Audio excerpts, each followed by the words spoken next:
Chapter 17. Chapter 17, The Yoga of Threefold Faith. About this chapter. This chapter begins with Arjuna asking Krishna about people that worship with faith but do not follow the guidance of scripture. Arjuna wonders if such people would still be considered sattvic in nature. Krishna begins by sharing that there are three natures of faith, and that each person has some faith to meet his or her desires. These faiths can be sattvic, rajasic, or tamasic. We remember that in the last chapter, the idea of seeking truth and self-perfection, which is Shastra in Sanskrit, and we discussed the power for discrimination that allows wise moment-to-moment decisions. Faith, which is Shraddha in Sanskrit, is needed for any seeker reaching higher. Faith in anything provides a powerful force to spring forth from within an individual to give the direction, the energy, and the destination for one's goals. Shraddha is also of three kinds: the divine, the undivine, and the diabolic. Shraddha determines the texture of the impressions or the vasanas in us that then direct our view of life. Krishna shares that faith, Shraddha, is of three kinds based on the individual temperaments or gunas, and so fall into balanced joy, which is sattva, ambitious and feverish activities, which is rajas, or vegetative existence and heedlessness, which is tamas. As is each person's faith, so is his or her worship. This is embracing a wider implication than basic ritualistic worship. Each person worships some particular altar, including atheists who may devote themselves and their energies to the altar of sense objects, to wealth, or to power. Sattvic temperaments worship the altar of divinity, devas, due to their serene composure and tranquil disposition, leading to the noble qualities of being. Those of rajasic temperaments have high ambition and are mentally restless in their self-chosen fields of activity, worship demigods, yakshas and rakshasas. Remember that the true demands of the heart will choose the altar of worship. So a rajasic nature will choose what he or she has most admiration and appreciation for, like an equally active and passionate demigod or deity, which is equally rajasic. Tamasic temperaments worship dead spirits and those of other low and vicious power.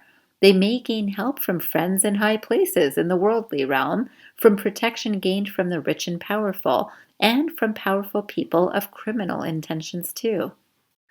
The three altars of worship are those of serenity, which are sattvic, ambition, which is rajasic, and heedlessness, which is tamasic. Through the power of faith, people see what they believe rather than believe what they see. The nature that a person is born with is then influenced by life experiences and will result in the corresponding faith. Like any firm convictions, persuasion and argument cannot change a person's faith unless the person is willing to change.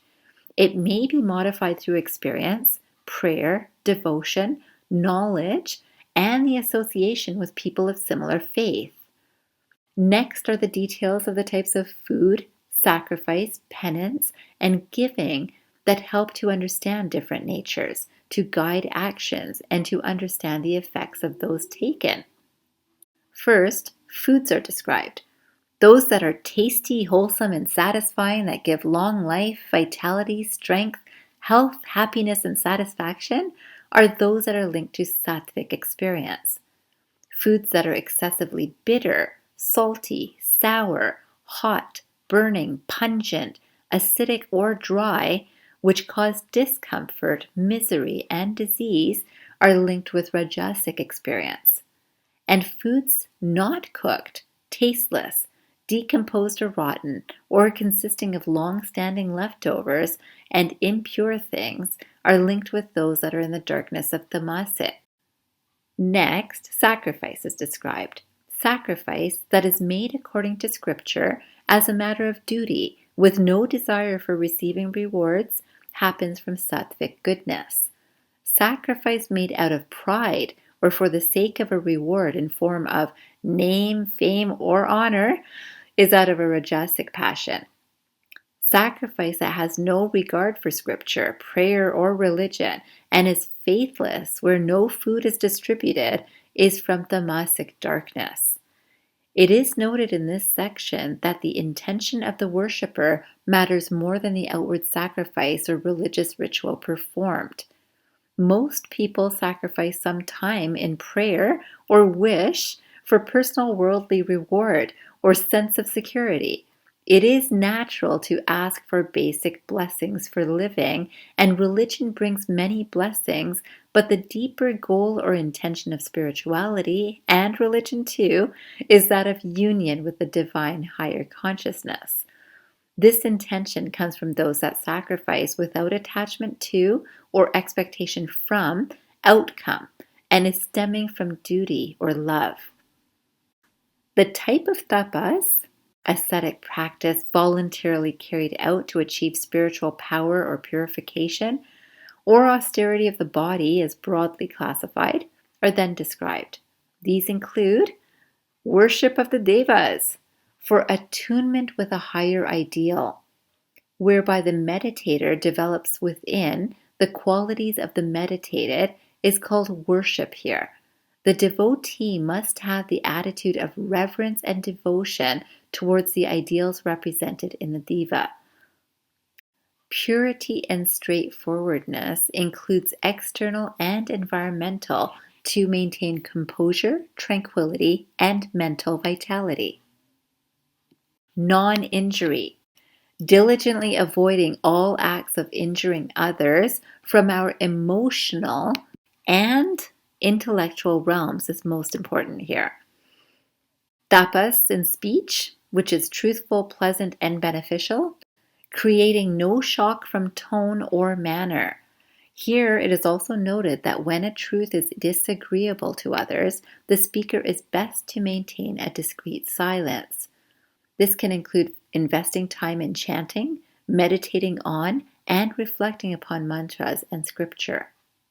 For the mind, good-heartedness, silence, self-control, purity of nature, together called mental austerity. This is expressed as a warm feeling of affection for all that easily rises to the heart with true devotion and love, with kindness for all. Silence does not mean not speaking, but the speech that arises from a calm silence of the mind. Such self-control is over the lower nature impulses. Now explained is how the different gunas perform through the three acts of tapas, austerity of body, mind, and speech. When performed with great faith by those devoted to the Supreme and not desiring rewards, this is tapas done in goodness. When done for the sake of show, to earn respect, fame, honor, and respect, in an unsteady expression that does not last, this is tapas done in passion. And when misguided, torturing the self, or seeking to harm others, this is tapas of darkness. And this may include excessive physical or mental rituals performed without understanding the purpose of tapas. Next, the three kinds of charity are described. That which is given at a fit time and place to a worthy person through a sense of duty is sattvic. The recipient should be one that can do no service in return. Charity, which is reluctantly or grudgingly given with some expectation of a return from the receiver, is said to be rajasic. Finally, charity that is given at the wrong time or place to an unworthy receiver without respect or with insult is said to be tamasic in nature. Charity must come from within as an irrepressible urge that is expressed from one's own heart. Intelligent charity comes from an abundance felt within the individual. Next, a discussion of the eternal reality is explained. Om Tat Sat is a simple Sanskrit expression and mantra with an incredible depth of meaning. Tat is to describe the eternal goal, the changeless and ever perfect. Sat means the principle of existing, flowing through all things perceived, felt, and thought. Sat means the principle of existing, flowing through all things perceived, felt, and thought in our daily lives. Om denotes the transcendental, universal, and absolute truth. This is the eternal reality that all things arise from, exist, and disappear into, and that which is their own substratum, which is underlying layer of all. All human activities are classified within the following: those for the maintenance of the body, ahara; those that nourish the culture by cooperative activities pursued with dedication, which is niyata; all charities, which is dana; and all intelligent methods of self-control, which is tapas. The utterance of Om is to add purpose and meaning to all acts of sacrifice, charity, and austerity. To invoke in our minds the divine concept of the Absolute is to free our minds from the fields of egocentric attachments. This brings liberation from ego limitations, which makes austerities more efficient, offerings or sacrifices, yagyas, more selfless, and charitable acts more liberal or generous. The utterance of Sat is for seekers of liberation from one's attachments, selfish desires, self-centeredness, and the consequent agitations. Such a person should perform all actions to ensure that his or her own vasanas are not nourished but deliberately extinguished. Since the universal truth is declared by Sat, the mind that is tuned to the oneness of spiritual truth and work without ego and to pull away from the limitations of matter. The utterance of Sat means both reality and goodness. This is to remind each person that although we live in a world of relative reality, which is often perceived through the play of the body, mind, and intellect as absolutely real, Sat reminds the speaker that all of the relative realities have the same substratum, Sat, the absolute reality. Sat also indicates a person's faith and devotion in sacrifice, austerity, and charity. So these acts, even when not from a sattvic temperament, can be considered good when pursued with intention for attunement with the heartfelt invocation using Om Tat Sat. The unwinding of past vasanas can happen through practicing tapas regularly, and this can only happen in the field of activity and done with full faith. Whenever even the same actions are taken or words uttered without faith, this is termed asa. And Krishna states that the same actions taken without faith produce no result, as the action itself becomes part of the unreal or apparent existence. Krishna is clear and direct, concluding that without faith, no one can shine in any field of activity. Whether in the secular world or the spiritual, the factor that determines the quality and quantity of the result is our faith in our own ability and goodness in our field of activity. Chapter 17, The Yoga of Threefold Faith. For the Healthcare Guru. Many of us have seen and experienced the threefold faith in action. Remember that we are working on self-development through the Gita, so this is not to criticize or judge others here, but to be that observing awareness that consciously directs our own actions. If we notice that we are rajasic in temperament, as most of the world is, we will notice our actions make us look up to powerful beings, even in our faith as we worship power and seek to gain some worldly comfort or experience. If we are tamasic in nature, we may have no regard for scriptural teaching or believe in God or higher consciousness, as we are full of attachments to the earthly realm, and we may not fully consider the harm to ourselves or others through our perception that we may feel that this is truly a world of survival of the fittest.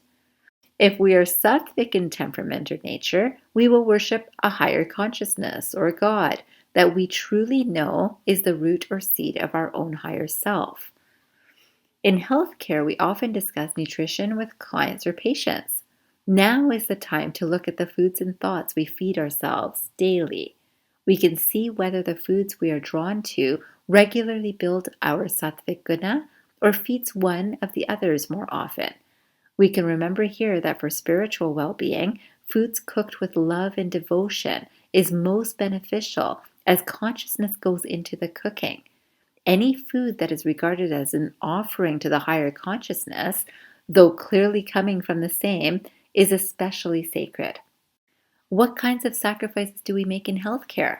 Perhaps extra time is given to those that need it out of kindness? Or free time is shared with those that can benefit from loving thoughts, words, or actions? Most healthcare providers, like most other overworked, overbooked, overwhelmed individuals in our society, are rushing through their workdays and not fully present in the work that they are doing as well.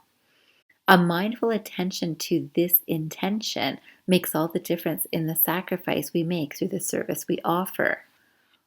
When we give service, do we look at it as a sacrifice for the greater good, or is it a means to an end as we have the education for it, so now intend to work for the material benefit for ourselves? Do we give back to the world either through the patient work itself or outside of this time to share our knowledge and experience gained purely out of a generosity in our hearts? The sattvic giver gives charity selflessly to a worthy person at the right time and place. So when the opportunity arises for each of us, do we act on it or rush along as we repeat only what is familiar or planned in our minds? Remember that this chapter explained many types of tapas. The three areas of focus are the body, the mind, and the voice or speech. Are healthcare providers taking care of their bodies when overworked, or are they mindlessly rushing about with disregard to their own physical well-being? Many will miss meals regularly during the business of the day. Some do not plan for adequate sleep, and many will eat foods regularly that bring them into a tamasic or lethargic energy. Each practitioner or care provider can look at their own habits and patterns. Next, we can pay attention to our voice when speaking with anyone, not for the show of sounding gentle when the mind is thinking irritable or grudge-filled thoughts, which can happen when the rajas or tamas gunas are most active. We can be mindful about speaking what is truthful, pleasing, gentle, and to even just remember such ideas from the scriptures we have read or are learning from. We learned from this chapter that tapas of the mind is also important. Here we find that peacefulness, simplicity, a calmness that allows peaceful speech, self-control, and purity of the heart are most important. We may notice that as a healthcare worker becomes busier or even anxious, they will speak more harshly, firmly, and sometimes avoid expressing truths. This can happen when practitioners relocate or plan to move away from their current place of practice and just avoid telling their patients.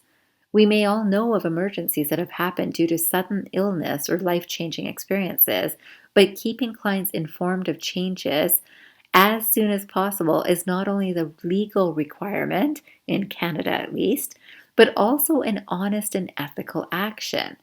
Sometimes it is the colleagues that are not informed about such plans. Some take on a salaried job for the benefits of pay during maternal leave and leave the job right after receiving benefits.